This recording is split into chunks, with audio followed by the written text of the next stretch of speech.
ভালো কাজ করার মাধ্যমে, রসুলের সুন্নতকে ধারণ করার মাধ্যমে রসুলকে ভালোবাসেন, রসুলের সুন্নতকে ধারণ করার মাধ্যমে রসুলকে ভালোবাসেন, আল্লাহ তাআলার হুকুমকে আপনি পরিপূর্ণভাবে মানতে হবে।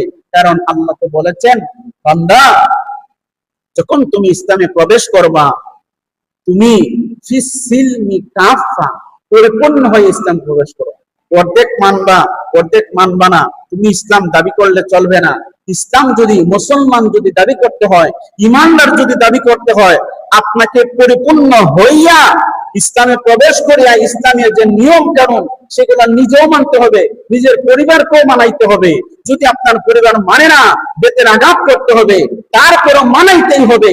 আপনার সন্তান নামাজ পড়ে না, আপনার দায়িত্ব সন্তানকে বেতের আঘাত করা। কিন্তু বলেন তো, কোন পিতামাতা আছেন যে সন্তানকে নামাজের জন্য আঘাত করে, মারে?